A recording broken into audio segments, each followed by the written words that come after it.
Takže je 16:41, je k večeru.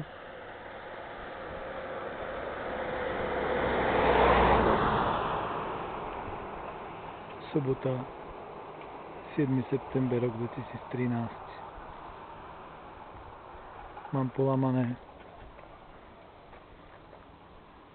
tieto označenia, takže buď to boli zvieratka alebo ľudia. Takže takto to funguje, keď je človek na Slovensku narodený a keď tu vládne komunizmus cez ochranárov a podobné inštitúcie. Čiže prečo ja mám stále opravovať, látať, keď by tu mal byť poriadny plot?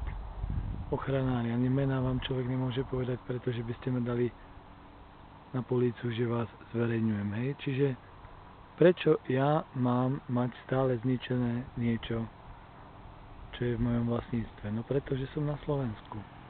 Vaša inteligencia, váš zákonný systém, váš spôsob fungovania je taký, že či už zvieratá alebo ľudia, ale stále niekto ničí niečo, hej?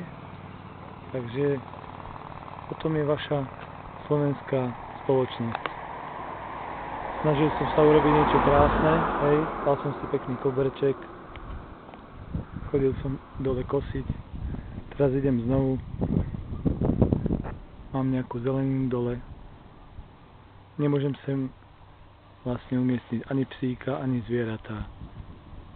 Takže Slovensko, ste takýto proste. Dúfam, že ste na to pyšní, hrdí a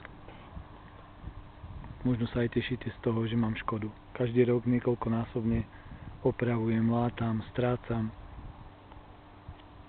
Myslím, že je to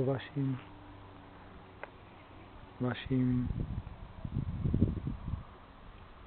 vývojom, ktorý ste dosiahli možno od prvých kultúr cez podanstvo,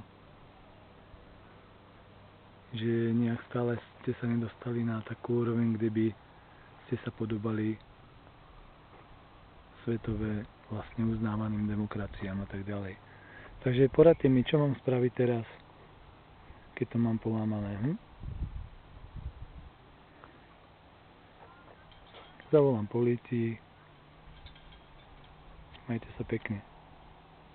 Či už zvieratka to spravili, alebo ľudia, tak urobili ste škodu. Juraj Staron Šimko alias George Christopher Šimko.